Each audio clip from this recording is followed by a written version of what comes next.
hielo.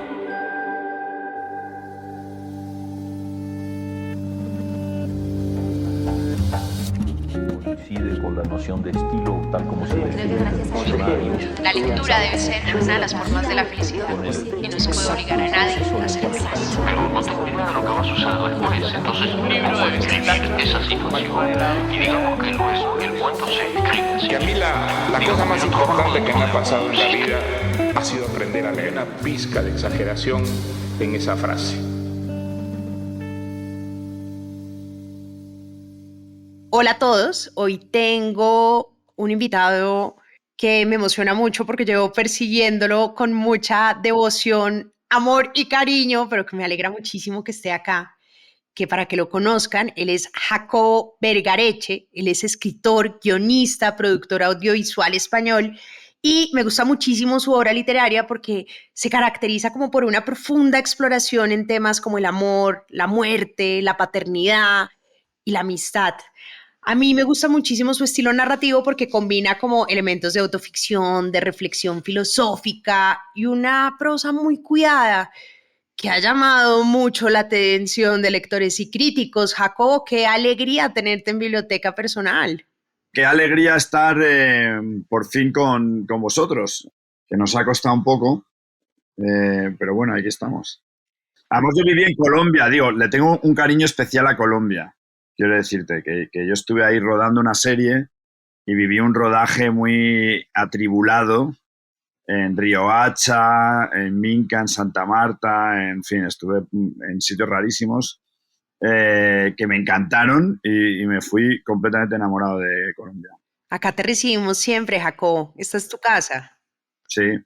Bueno, quería que arrancáramos con uno de los temas que más me fascina. Tú escribiste un libro que se llama Los días perfectos, que es tu primera novela y se convirtió tal vez en una de tus obras más reconocidas, que es una mezcla como entre género epistolar, entre la historia de Luis, que es como un periodista que es totalmente insatisfecho de su vida y su matrimonio, que viaja a Austin, Texas, con la esperanza de reencontrarse con una ex amante, y ese viaje se convierte como en una profunda reflexión sobre el amor, la rutina y el sentido de la vida, ¿no? Y quería que empezáramos un poquito por ahí. O sea, me parece que Los días perfectos nos recuerda la esperanza secreta que algunos tenemos a pesar del tiempo sobre un ex amor. Hablemos un poquito de esa fantasía y por qué te pareció un tema interesante para abordar.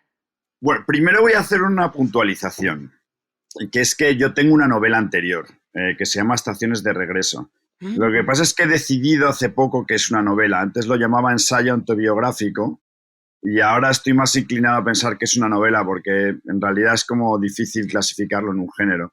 Pero fue mi primer libro. Y de hecho, si tuviese que rescatar uno de todos los que he escrito, ese es el que rescataría. ¿No? ¿En verdad? El favorito. Y también ocurre en Austin y también hay cartas y hay otras cosas, muchas otras cosas que luego he ido desarrollando en otros libros, ¿no? Y que me ha servido un poco como para establecer el tipo de historias que he querido contar después.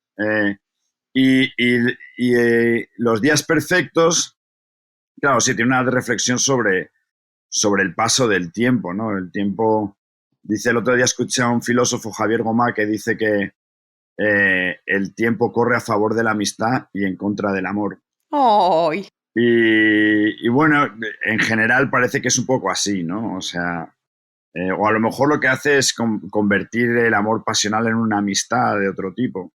Pero es verdad que el tiempo actúa sobre el amor, lo procesa, lo metaboliza, lo cambia en otra cosa, ¿no? Ese estado pasional del principio se acaba. Y luego hay otro tipo de amor que a lo mejor puede ser aburrido, pero que sostiene más, ¿no? El otro día un amigo mío que lleva también casado como yo una eternidad me decía, es que echo de menos, hay una cosa que echo de menos que son los besos que es lo primero que se pierde después de muchos, muchos años. Uno tiene como, esa gente que se da la mano y todavía se da besos y tiene cosas que contarse.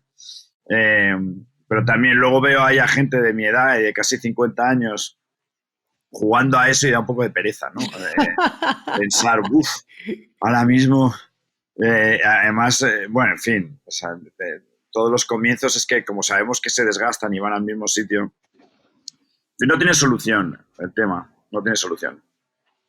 Hay una cosa, me gustaría leer un pedacito acá que me encanta porque él escribe por así decirlo, una carta que no sabe si lo va a entregar o no lo va a entregar y recuerda algo que ella le dice y dice, quedémonos en el recuerdo. Ella le dice, quedémonos en el recuerdo y él reflexiona, ese quedémonos en el recuerdo con el que me invitas a consolarme es lo que se me ha ido volviendo un problema, porque para quedármelo necesito conservarlo en alguna parte. Ya se sabe que los recuerdos, que no se apoyan en imágenes, ni en palabras, ni en objetos, se deshacen poco a poco en la memoria, pierden la nitidez, sus contornos se diluyen, sus colores se entremezclan y al final solo queda una mancha borrosa de luz contra la oscuridad que termina por engullirlo todo.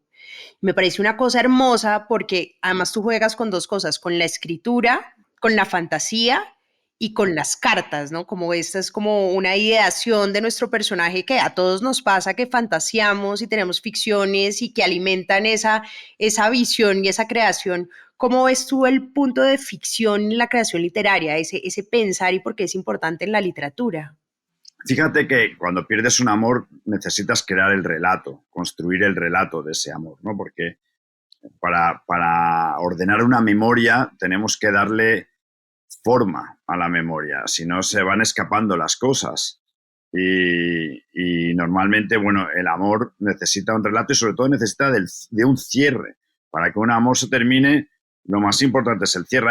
Hay una canción de reggaetón de un tío que se llama El Tiger, que se llama La historia no es así, ¿no? O sea, es como dice, no sé si la has escuchado, es una canción como muy ligera y tal, pero tiene una reflexión muy interesante que es sobre cómo es el cierre de la relación. Y entonces él le dice, la historia no es como tú la cuentas, yo te voy a decir cómo es la historia, ¿no? Roland Barthes también tiene en Fragmentos de un discurso amoroso, que es un libro maravilloso que recomiendo mucho. Dice que nunca somos dueños del final. Toda historia de amor es un relato que vamos contando. Empezamos a contarles a nuestras parejas quiénes somos, qué es lo que fuimos de jóvenes, qué sueños tuvimos. Luego hacemos viajes, hacemos cosas, pero cuando se termina ya no eres dueño del relato. Y uno necesita cerrar, por un lado necesita cerrar las historias de amor, necesita que tengan un cierre, una última conversación, un algo, que es lo que le pasa a esta persona. Y luego, además, para conservar el recuerdo es eso, hay que construir el relato que pueda recordar. Y una última cosa es que cuando tú te enamoras, tú construyes un lenguaje, te inventas un idioma con la persona a la que quieres, ¿no? Los enamorados hablan un idioma que es un dialecto suyo, que nadie más en el mundo habla y que cuando se muere el amor, se muere ese dialecto también. Se muere la voz propia del que habla. Y entonces, bueno, a veces cuando escribes las cartas, conservas algo de esa voz que tienes cuando amas, ¿no? Que es importante tener la memoria de ese idioma que se extingue con el amor. Jacobo, con el tema, digamos, de la narración y de la historia, tú usas una fórmula que es la epistolar. Nuestro protagonista escribe una carta y esa carta también tiene un destinatario, tiene una destinataria particularmente, que es el objeto amado, pero la carta siempre nos entra como en un debate es una forma de resistencia, es una forma de catarsis, pero también es una forma de entregarle a otro nuestra historia, pero lo que es más bonito de la reflexión también de tu libro es, yo no sé si te voy a entregar esta carta. Y eso es muy irónico, porque ¿para qué vas a escribir una carta a un destinatario que quieres decirle algo, pero que no se la quieres entregar? ¿Por qué escogiste el tema de las cartas y por qué lo escogiste como fórmula para narrar? Bueno, por eso que te cuento, porque cuando tú amas, tú tienes una voz. Hay un libro maravilloso que mi libro bebe mucho de él, que se llama La voz a ti de vida, de Pedro Salinas. Por supuesto. El gran poeta que le escribió además a su amante Catherine Whitmore toda su poesía amorosa. Efectivamente. Y el libro y La voz a ti de vida tiene que ver con eso, cuando a ti te nace una voz. O sea, tú te atreves a decir una serie de cosas que solo dicen los enamorados. Los enamorados tienen como una especie como de valentía especial para decir, de audacia para decir ciertas cosas que nunca dirías. Igual que con tu jefe tienes una voz y hablas pues un poco como sometido, con tus padres una voz a lo mejor de respeto, con tus hijos tienes una voz de autoridad. Cuando hablas con un bebé hablas de una manera, cuando hablas con una mascota hablas de otra. Cuando estás en el amor tienes una voz única y propia que solo dura el tiempo en que estás enamorado. Y me gustaba explorar y contraponer la voz de una persona que está enamorada apasionadamente con la amante y después la segunda carta, que es la voz que él tiene para hablar con su mujer, que es una voz completamente distinta. Total. Donde se ve ya ese agotamiento, donde se ve otro tono, ¿no? Es la misma persona, pero que habla de dos maneras diferentes en función de con quién habla y de qué momento del amor está. Y cuando estamos enamorados nos gusta oírnos a nosotros hablar como enamorados, ¿no? O sea, como que el propio amor genera una ebriedad. Por eso me interesaba lo de que este hombre hiciera el ejercicio de escribir y no necesariamente de mandar las cartas, pero de hecho en la siguiente novela se ve lo que pasa con todo eso. Pero bueno, eso. Fíjate, una última cosa. Abraham Lincoln, el presidente de Estados Unidos, le gustaba mucho escribir cartas y no mandarlas. Cuando se enfadaba mucho con una persona, escribía una carta, decía todo lo que le odiaba, todo lo que le diría, todo lo que, en fin, todos los reproches que tenía, guardaba esa carta en un sobre, esperaba 2 o 3 días y después las destruía o las archivaba, no las mandaba. Pero lo que quería era el desahogo. Claro. Y muchas veces lo que queremos es ese desahogo, ese poder hablar, ¿no? Y el papel y la escritura es una manera de pensar y de hablar. Pues mira que hay estudios que demuestran, sobre todo desde la psicología, hay un libro que me gusta muchísimo que se llama El mito del carisma y explica precisamente eso. Dice, como el cerebro no es capaz de diferenciar la realidad de la ficción, lo que pasa cuando tú escribes una carta a un destinatario es como si lo hubieras hecho, recreas una escena y ella lo lleva a un punto más allá. Ella se escribe a veces cartas del otro destinatario para sí misma. Entonces se pelea con un amor y dice, yo más bien me voy a escribir lo que él debió haberme escrito a mí, diciéndome, mira, ¿sabes qué? Soy un imbécil. No puedo creer que te haya tratado así. Definitivamente no te valoré, pero soy demasiado bruto en esta vida para haberte valorado. Y obviamente es una ficción, pero como ella se lo lee y es una carta escrita de él y el cerebro, afortunadamente tenemos esta magia, porque no querríamos la literatura, lo combina. Les voy a leer entonces, ya que estás hablando, Jacobo, de Pedro Salinas, uno de mis poemas favoritos, que tú decías, claro, la escritura o las historias cuando se aman, pero también Pedro Salinas lo lleva al desamor, que también es una fuente inagotable también de, bueno, sí es agotable, una fuente agotable de inspiración. Y es así, no quiero que te vayas, dolor, última forma de amar. Me estoy sintiendo vivir cuando me dueles, no en ti, ni aquí, más lejos, en la tierra, en el año de donde vienes tú, en el amor con ella y todo lo que fue, en esa realidad hundida que se niega a sí misma y se empeña en que nunca ha existido, que solo fue un pretexto mío para vivir. Bueno, ese libro, o sea, concretamente ese fragmento, porque La voz a ti de vida es todo un poema, ¿no? Es un libro poema. Y ese fragmento subyace en la lógica de mi libro Los días perfectos. Y es exactamente lo que dice Faulkner, dice, entre el dolor y la nada elijo el dolor, ¿no? Me quedo con el dolor. Que es lo mismo que está diciendo aquí Pedro Salinas. Claro. O sea, que con el dolor es la prueba de que una vez no era dolor y de que una vez hubo un amor y es la prueba de que existió algo, ¿no? Al final es lo único que queda, pero te queda como la huella de lo que fue y como la prueba de que eso fue real, ¿no? Y en el momento en que se borra, se borra ya hasta la propia estela del amor se disuelve.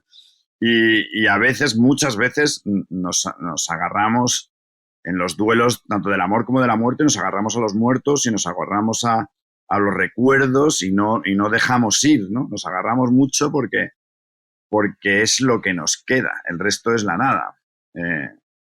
Es el olvido. Es curioso porque son dos maneras de llegar al mismo pensamiento. William Faulkner en Palmeras salvajes enunció una idea parecida, ¿no? Que al final lo que queda es una elección entre la nada o esa nostalgia, ¿no? Y uno elige la nostalgia porque por lo menos es algo, es memoria, es una forma de memoria, aunque sea dolorosa.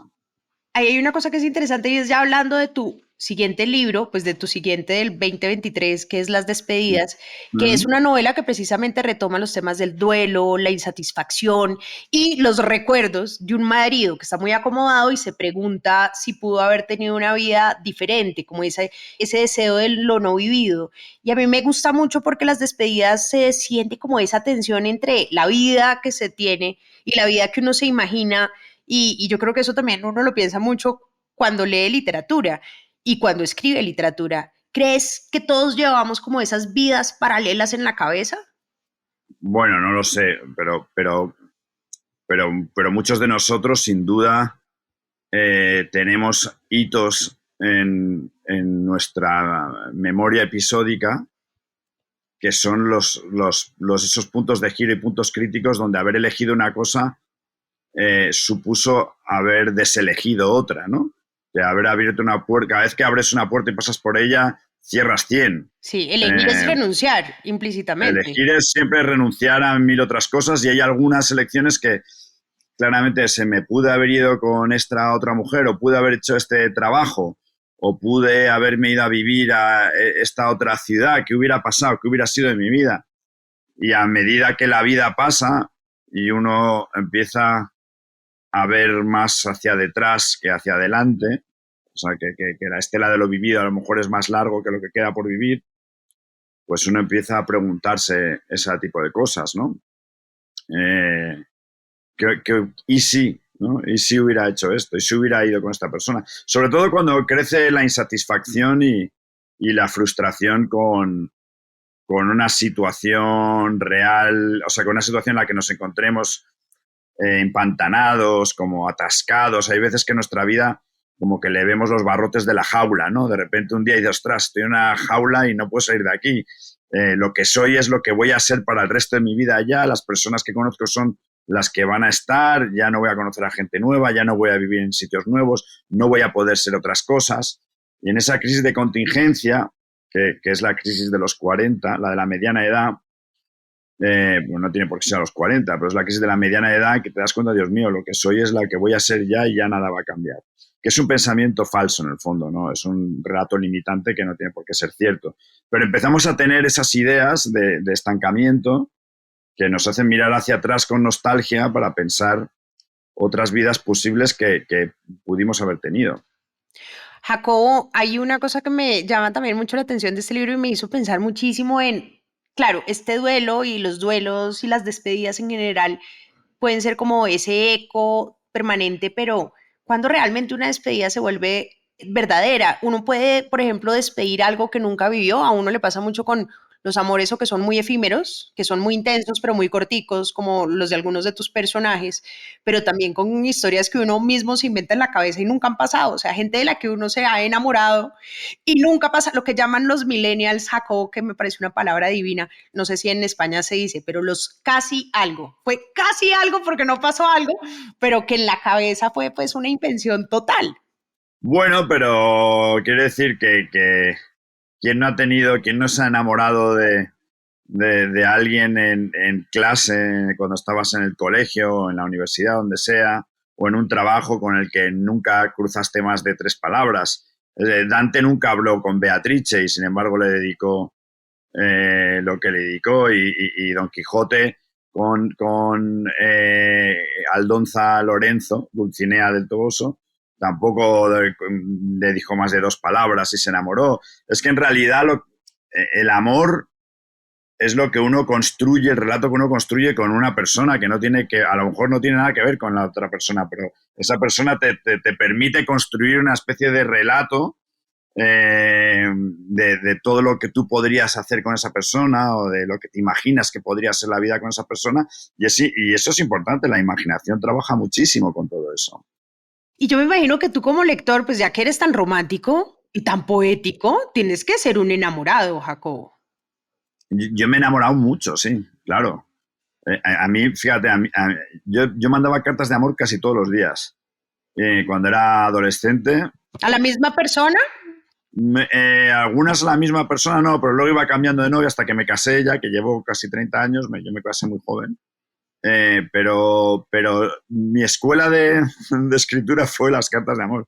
Me encantaba escribir cartas por ejemplo, yo me caía de la bici, empezaba a sangrar y de repente decía, uy, qué bueno, tengo sangre, voy a cogerlo con la plumilla y con esto puedo firmar con sangre ya una carta y luego ya veré a quién se la escribo, ¿sabes? O hacía cosas de esas. O sea, destilaba hasta mis propias tintas, me compraba plumillas antiguas porque pensaba que tenían ya el fantasma de otras personas que habían escrito cartas de amor con eso. O sea, no.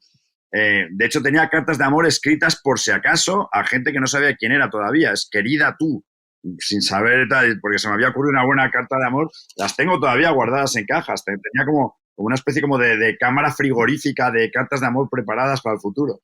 Y no, sí, me encantaba estar enamorado. No, es la potencia de estar enamorado. El que está enamorado tiene como un Dios dentro de sí mismo, ¿no? Hay una palabra que me encanta que es entusiasmo. Entusiasmo viene de entheos, que theos es Dios en griego, y entheos es tener un Dios dentro de ti mismo, ¿no? Y el entusiasta, el enamorado entusiasta, que es como que tiene la fuerza de un Dios que dice cualquier cosa. Y a mí me gustaba tener esa potencia de voz. Jacobo, pero dando como tu lado de lector, claramente si leías a Pedro Salinas con esta, que además tiene unas cartas además bellísimas también que le escribió a Catherine y que lees además poetas del siglo XX y el siglo de oro y demás, ¿cómo ha sido también la lectura o el conocimiento a través del amor? Porque yo siento que la primera, como decía Flaubert, la primera educación sentimental es la lectura. Bueno, esa es de mis novelas favoritas, claro. Frédéric Moreau y la señora Arnoux. O sea, esa fue una lectura temprana. Yo me debí leer con 16 años y estaba fascinado con ese libro. Yo buscaba a la señora Arnoux por todas partes. O sea, va construyendo nuestro ideal del amor, ¿no? Todos estos libros. Fíjate, en ese libro es lo que tú decías. A la señora Arnoux se la cruza como 5 veces en su vida, pero representa ahí como una especie como de ideal inalcanzable, extinguido al final por el tiempo, porque ella al final, en esa escena final, que ella ya tiene el pelo blanco, se lo suelta y le corta un mechón y se lo da. Bueno, en fin, qué libro. Y hay otra frase que a mí me encanta, que también la tienes en Los días perfectos y dices que hablas también del sufrimiento. Como seguramente sabrás mejor que yo, pasión y patología tienen la misma raíz griega, patos, que quiere decir sufrir. De modo que para un antiguo griego lo de reavivar la pasión querría decir reavivar el sufrimiento, que sería a todas luces un comportamiento patológico. Pero lo deseamos con furia, con nostalgia y con la misma impotencia con la que el preso desea salir a la calle. Y es que creo que en el amor también está como implícito ese sufrimiento y pareciera que buscamos el amor para sentir dicha, como dices tú, para tener al entusiasmo interno, pero también está vinculado al sufrir. Claro, bueno, hay una neurocientífica que se llama Helen Fisher que murió hace poco, no sé, el año pasado que estudió, que era como la que estudió el amor, ¿no? Pero ya a un nivel cognitivo y de cómo funciona en la mente, y se da cuenta que funciona como una droga, pero como una droga muy potente. Ella va haciendo escáneres de personas que les acaban de dejar, acaban de terminar una relación amorosa en las que han sido abandonadas, ¿no?, por las otras personas, y cuando les enseña una foto de esas personas, de repente como las zonas del cerebro que se encienden y que tienen como mayor actividad son las mismas, los mismos circuitos que funcionan con las adicciones a drogas muy potentes, ¿sabes? A la cocaína, a la heroína, tal. O sea, realmente el amor genera ese tipo de adicción. Y ese tipo de adicción, claro, tiene recompensas enormes cuando tú consigues a la otra persona, pero cuando no la tienes un vacío y un síndrome de abstinencia que es físico. O sea, lo tienes por dentro y es una angustia física que padeces. O sea, efectivamente es el amor como una adicción y es patológico. Entonces hay una forma de amor que tiene una fase bastante patológica, ¿no?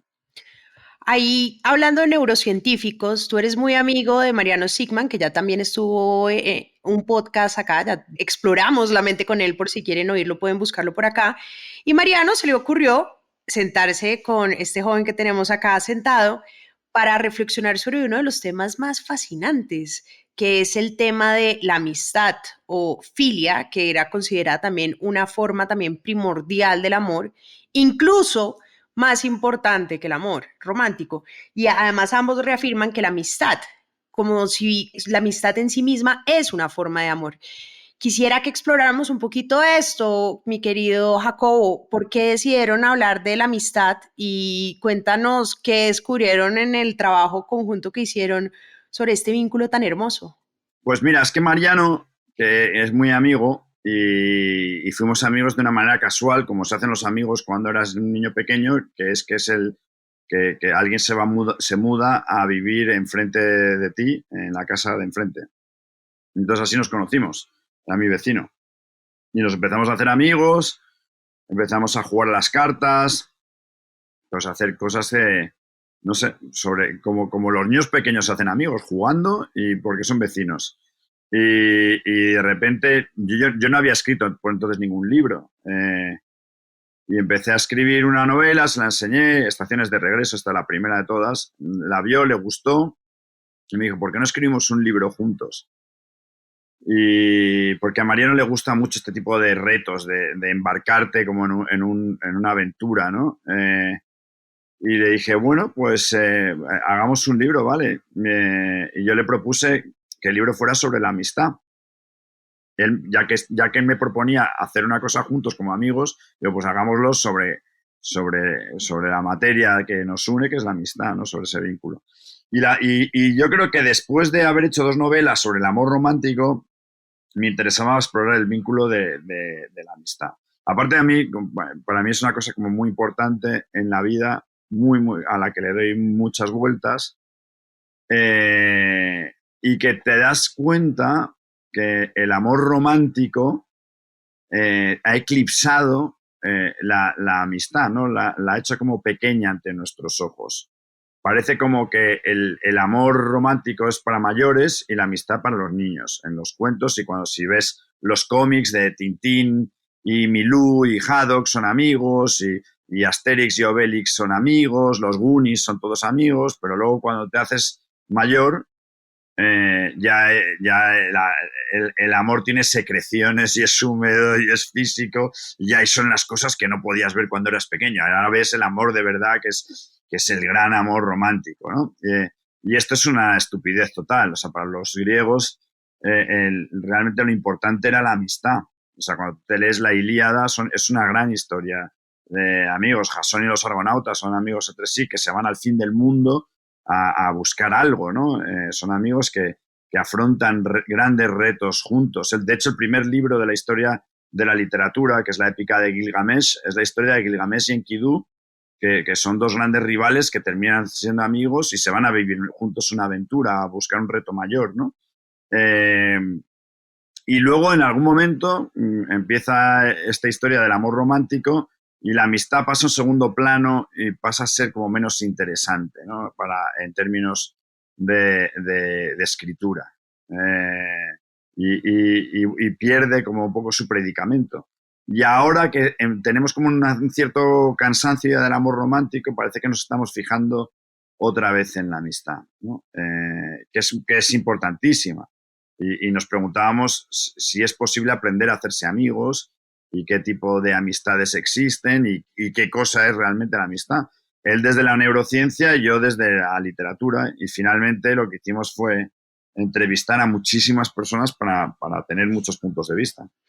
Y hay una cosa que mencionan allá que me parece absolutamente hermosa, que tiene la combinación de los dos, y es que la amistad se funda en una química corporal que es muy similar al amor, y eso lo explican en el libro, pareciera que hay como tal vez sería como carbono, Se llama la química del carbono. La química del carbono, exacto. Hay una sensación instintiva, pero también juega un rol el tacto, el olor, la mirada, como que hay unos receptores que liberan como hormonas analgésicas y refuerzan ese vínculo, porque ustedes lo que explican en el libro, que es algo que me pareció fascinante, es a uno le puede caer bien a alguien y decir, hey, me cae bien, y eso hace que la persona sea muy particular, pero eso no es suficiente para ser un amigo. A ver, la casuística es enorme, porque también pasa lo contrario. Hay amigos que entras en una habitación, miras alrededor y de repente, antes de que alguien te hable y te diga algo, más o menos tienes una intuición de quién te va a caer bien. Por cómo va vestido, por cómo gesticula, por cómo se mueve, por cómo mira. Ya sabemos, o sea, hay un lenguaje que antecede al lenguaje verbal que es el que te predispone a iniciar un contacto, ¿no? Eso nos pasa cuando vamos, yo que sé, a una boda y te sientan en una mesa de desconocidos, de repente hay uno que, venga, empiezo con este, ¿sabes? O en una fiesta que no conoces a nadie, o en un trabajo, el primer día de clase en el cole. Pero luego también ocurre lo contrario, que en la amistad, que lo que hemos visto que es un vínculo muy polimorfo. Pero ocurre, por ejemplo, que estás un año en un trabajo y alguien te caía muy mal el primer día y te parecía un imbécil. A los 8 o 7 meses, de repente descubres algo de él que te revela toda una esfera nueva de su vida, ¿no? Descubres que tiene una afición interesante o que tiene un sentido del humor profundo, ácido, que no habías captado y que de repente empiezas a captar, o que tiene una historia de pasado de algo que le ocurrió que te hace reinterpretarle bajo otra luz. Entonces, a veces hay amistades que dura en un segundo ya te cae bien una persona, pero otras que con el tiempo, en España decimos que el roce hace el cariño, que con el tiempo terminas aprendiendo a querer a alguien. En las oficinas a veces pasa, o en los trabajos, que alguien que te parecía feo el primer día, a los 8 meses, te parece súper atractivo. Eso también ocurre. Eso ocurre todo el rato, ¿sabes? El feo se vuelve guapo y a veces incluso la guapa se vuelve fea, ¿sabes? Como que el tiempo somete también a los afectos, ¿no? Totalmente de acuerdo. Hay un pedazo que me encantaría leer y es una frase que tienes en el libro de la amistad y dice: los amigos caminan uno al lado de otro, mirando el mismo horizonte. Fue así, marchando juntos, acompañados de los que vinieron a charlar, comer, beber y pensar con nosotros, como fuimos identificando los temas recurrentes que pensamos en la amistad: la temporalidad, la reciprocidad, la lealtad, pero también la fricción, la interferencia, la opacidad, la admiración, el interés, el gozo, sus traiciones, sus comienzos y sus finales. Pareciera que también la amistad tiene muchísimos temas complejos. Y hablando del tema de las interferencias, ustedes hablan mucho de los tiempos de la temporalidad. O sea, hay momentos donde un amigo cumple una función en la vida como un círculo y una vez se cierra, el amigo se va. Pasa, eso pasa y también pasa en el amor, ¿no? Hay gente que los amores liminales, ¿no? Que se llaman, que son aquellos... Es que la gente realmente a veces el peso que tiene en tu vida no es por haber estado mucho tiempo, sino por el papel que han jugado en ellas, ¿no? Hay personas que son palancas en la vida, que te hacen ver una cosa, te abren un mundo nuevo, pero no están ahí mucho tiempo. Y hay amigos que realmente pues, son los que te facilitan, yo qué sé, de repente a leer filosofía o a escalar árboles. O sea, amigos que te enseñan una cosa, que te abren un mundo entero y que luego de repente a los 10 años ya no te sirven, en el sentido de que no pues a lo mejor no te dejan avanzar o yo qué sé, o ya, es que suena fatal este lenguaje, que cuando dices no me aportan nada, pero es que a veces pasa, ¿no? Hay amigos que se construyen sobre un tipo de provecho mutuo de alguna manera y que se extinguen. O hay a veces que tú quieres cambiar, por ejemplo, una persona de izquierdas de repente se hace de derechas y hay amigos suyos que no lo aceptan y no le permiten cambiar. O cambias de orientación sexual, por ejemplo, y también hay amigos como que no se lo creen. Pasa mucho con los amigos del colegio, que si eras el tonto en el colegio o el gordo y de repente eres delgado, siempre te van a ver como gordo. Es un ex gordo, ¿sabes? No te lo perdonan. En su mente sigue siendo un gordo que ha hecho un esfuerzo por no ser gordo, pero era el gordito de clase, ¿no? Todo ese tipo de cosas. Los amigos del pasado son como cajas negras que no te permiten cambiar algunas veces porque retienen una serie de datos de cómo eres tú que no te permiten cambiar. Y entonces a veces hay que deshacerse de ellos, ¿sabes? Y otras al revés, es necesario volver a esos amigos para acordarte de quién eras cuando te estás perdiendo. O sea, todo este tipo de cosas es un libro sin certezas, pero que explora los diferentes ejes de la amistad y destruye muchos mitos sobre cómo pensamos que debe ser la amistad, ¿no? Y creo que es muy liberador verla de esa manera. Y otros de los que mencionamos y me pareció súper interesante, Jacobo, es el tema de la fricción. Y es que en este contexto de redes sociales, donde cada vez los vínculos son más difíciles de construir, donde la gente cada vez está más separada, una de las entrevistadas sí les decía que el problema de evitar la fricción es que dejamos de ejercitarnos en los espacios de negociación social y que por lo tanto nos volvemos más torpes con extraños, más incapaces de socializar de manera profunda, de desarrollar gestos, de expresiones propias y que muchas veces digamos que la amistad permite también entender eso, que pues en estas épocas, a mí me cuentan, por ejemplo, mis amigos que trabajan en colegios, que los niños todo el tiempo tienen un celular y ya no tienen que interactuar, ya no saben leer los gestos, ya no saben desarrollar esa fricción que en el fondo en las relaciones humanas y un verdadero amigo te las impone. Claro, ¿no? O sea, llevamos cientos de miles de años como especie aprendiendo a leer la cara de los demás y sus gestos y las inflexiones de su voz. Si de repente retiras todo eso y el mediador que hay entre dos personas es una pantalla, pues te pierdes muchas cosas y te vuelves bastante inútil para las interacciones humanas. Total. Hay otro tema, Jacobo, que me parece muy hermoso y es la pérdida de una amistad. Uno tiene un nombre para las rupturas amorosas, uno tiene un nombre para diferentes tipos de rupturas, pero cuando uno pierde, y una cosa que decía Mariano y que dicen ustedes en el libro es, cuando se pierde un amigo, no hay palabra que nombre la pérdida de una amistad, No, sea una parte de ti. la desamigación. No tiene palabra, es curioso, por lo menos no en español. Habría que ver si en otros idiomas, en francés y en inglés también creo que no tiene un nombre concreto, ¿no?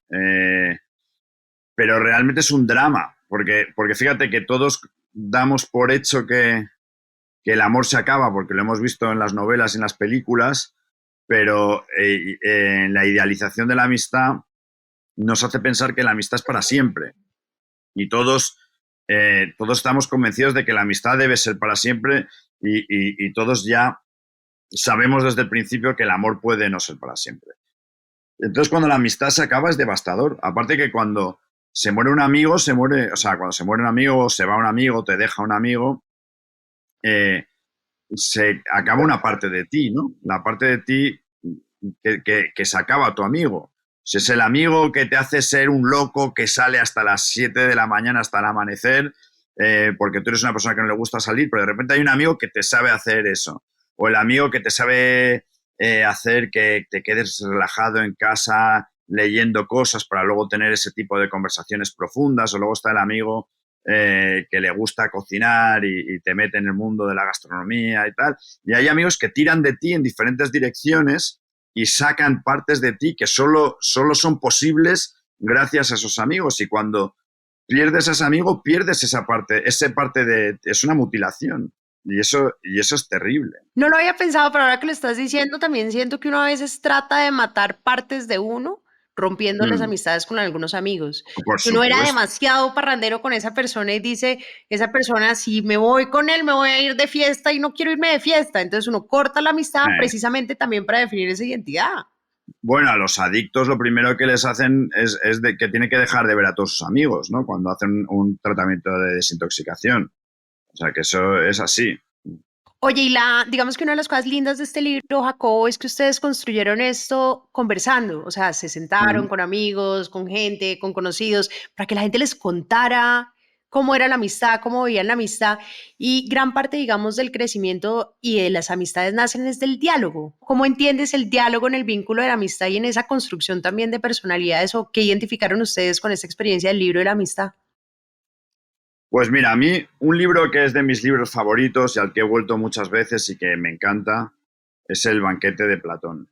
El banquete de Platón se propone una idea que a mí me parece muy vigente y muy interesante, que es que la verdad se construye con el otro y no contra el otro. O sea, que la verdad es una construcción social y vinculante que no te puedes encerrar en una habitación como hicieron los filósofos posteriores, que se encierran ahí a filosofar en un libro y tal. Y lo que hacía Sócrates no dejó nada escrito. Tuvo discípulos que escribieron sobre sus ideas y Platón era uno de ellos, y entonces lo que narra es pues una comida con amigos que cada uno tiene una forma muy diferente de ver la vida. La comida es en casa de Agatón, que es un trágico, y que es un trágico que invita a un cómico, que es Aristófanes, a Arixímaco, que es un médico, Alcibíades, que es un general, y entre todos van discutiendo qué cosa es el amor, pero no lo hacen como discutimos ahora en una mesa, que queremos tener razón y planteamos las discusiones como si fuera un partido de tenis donde uno gana y otro pierde y te tiro mi idea y tú me la devuelves así y tal. No, aquí la van haciendo entre todos, ¿no? Y pensamos que esa era la metodología más interesante para investigar la idea de la amistad. Y lo hicieron. Entonces invitaban a todo el mundo a tomar vino, a parchar, Compramos muchas cajas de vino. Yo me gusta mucho cocinar. Y entonces lo hicimos en un galpón que tenía una cocina industrial. Y bueno, pues cociné para mucha gente. Mariano limpiaba los platos, yo cocinaba. Y luego a los que no venían a horas de comer, pues les dábamos vino, lo que quisieran. Y fue una gran aventura. O sea, acabamos exhaustos. pero con muchos amigos, al parecer. Sí. De hecho hay un podcast, ¿sabes? Sacamos un podcast que está en Spotify que se llama Amistad, con algunas de las mejores conversaciones. Jorge Drexler está ahí y su mujer Leonor Watling y luego, yo que sé, hay un banquero, hay un chico de Guinea. Es bastante interesante el podcast. Ahora, en el libro ustedes mencionan que hay un caso de personas que no tienen amigos y por más que intentan tener amistades, hay gente que tampoco se le da. Es raro, o sea, que no es lo común, pero pasa, claro que pasa. Hay gente que no tiene la capacidad de construir vínculos o que no tiene la llave de la gestualidad que decíamos antes, del saber caer bien, del saber compartir códigos con los que te vinculas fácilmente y empiezas a abrir la puerta del corazón de otra persona. Esas personas que parecen frías o retraídas, que no saben mirar, que se miran en los zapatos, Claro, pues, que totalmente. les suda la palma de la mano de repente cuando te vayan a decir hola, ¿sabes? Pues hay gente que son unos auténticos inútiles sociales para su desgracia, ¿no? Y que eso además va generando como una narrativa ya autolimitante de que soy un inútil social, que les vuelve más retraídos y al final pues sí, se quedan aislados. Una cosa que me parece también muy hermosa de lo que mencionan, que obviamente vamos a oír el podcast, pero uno de los temas que también abarcan es la traición en las amistades. Ya hablamos del dolor de la ruptura, pero también es increíble que los amigos nos traicionen y que nosotros traicionemos a los amigos. Claro, es que tú no puedes traicionar a una persona que no sea tu amiga. O sea, tú no puedes traicionar a un desconocido. La traición solo existe cuando hay un vínculo y cuando hay una lealtad, ¿no? Y cuando hay cariño. Si no, no existe la traición. Y de hecho es que la traición solo existe entre amigos, ¿no? Y todos nos traicionamos siempre un poquito. Como por ejemplo, la típica traición es en el colegio cuando dos chicas se enamoran de un chico, pero entonces deciden, mira, vamos a seguir siendo amigas, entonces ninguna de las dos vamos a por él, ¿no? Y de repente una en secreto va por un lado y la otra va por el otro. Los hombres hacen lo mismo. Esa es la típica traición adolescente. Pero luego aprendes porque la amistad no es solo el terreno de la traición, sino que es el terreno donde aprendemos a perdonar. Igual que también a los desconocidos no los puedes perdonar. ¿Perdonar de qué? Pero tú perdonas a una persona con la que ya tienes un vínculo que te ha hecho mal, pero le das una segunda oportunidad. Y eso se aprende en la amistad. En la amistad se traiciona y en la amistad se aprende a perdonar. Eso es lo bonito de la amistad. ¿Qué libros has leído sobre la amistad? Hay uno muy conocido del último encuentro de Sándor Márai, pero no es tan común, o yo no tengo tan en el radar tantos libros sobre la amistad. ¿Qué leíste para nutrirte de este libro? Bueno, mi libro favorito de todos los libros que me he leído jamás es Los ensayos de Michel de Montaigne. Y Los ensayos de Michel de Montaigne es, en el fondo, un canto enorme a la amistad. Que, de hecho, Montaigne empieza a escribir el libro porque recuerda a un amigo suyo que ha muerto y que le falta ese interlocutor, su gran interlocutor, que es Etienne de la Boétie, que es otro escritor que escribió un libro maravilloso que recomiendo, a todo el mundo, que se llama Discurso sobre la servidumbre voluntaria, que se lo edita Michel de Montaigne, porque se queda con sus papeles una vez muerto. Y Michel de Montaigne tiene ese gran vacío de haber perdido a ese amigo con el que era capaz de hablar de todo. Y como ese amigo ya no existe, empieza a escribir un libro, Los ensayos, que es como si le hablase a ese amigo. De hecho, cuando tú lees a Michel de Montaigne, tú sientes que es tu amigo, ¿no? Por las cosas que te está contando. Y dentro de ese libro de los ensayos hay uno dedicado concretamente a la amistad, que se llama Ensayos sobre la amistad, y que habla de su amistad con Etienne de la Boétie.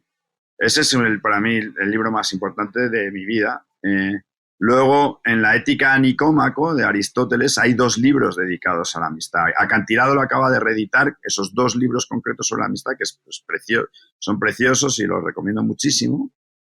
C.S. Lewis tiene lo de 2 que caminan juntos, ¿no? Que la amistad es...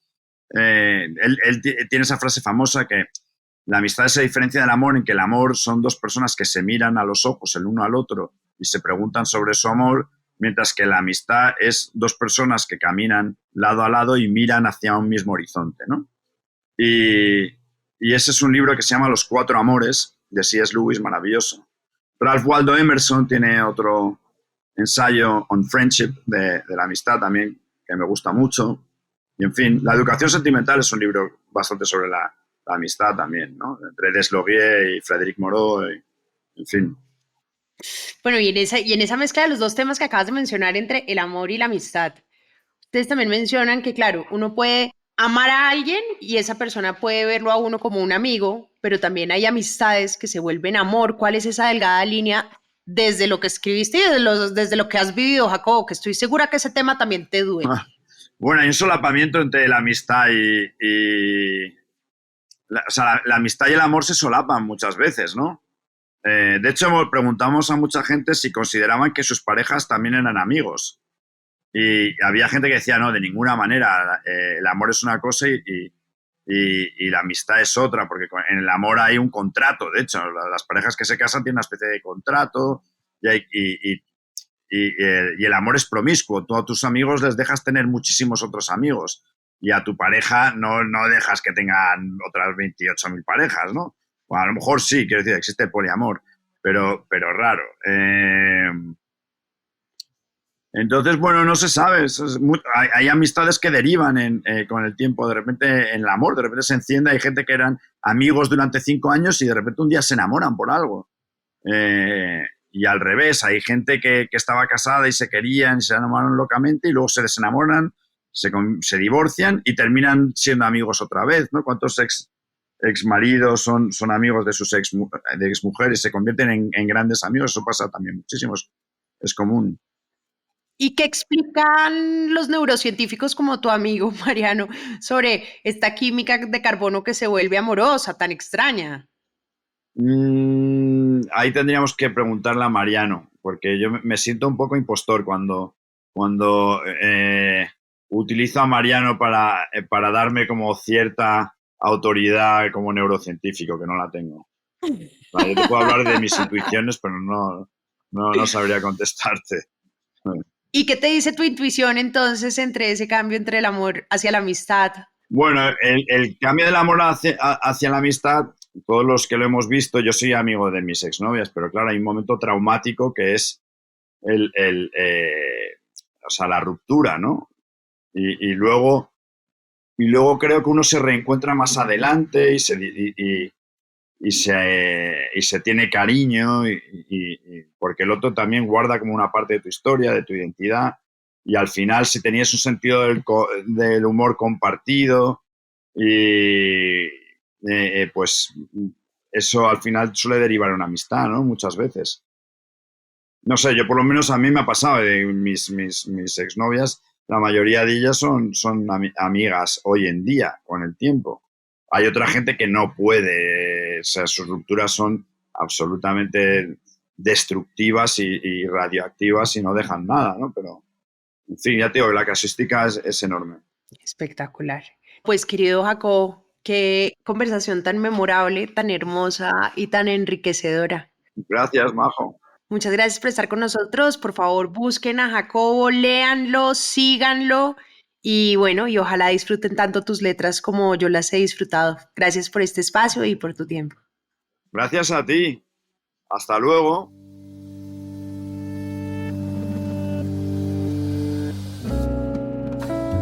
Este es un podcast para contagiar el amor por los libros, porque no hay mejor forma de incentivarlo que desde la divulgación. Ser promotor de lectura es un hobby, pero también un reconocimiento y un agradecimiento implícito a aquellas personas que en nuestra vida nos acercaron a los libros.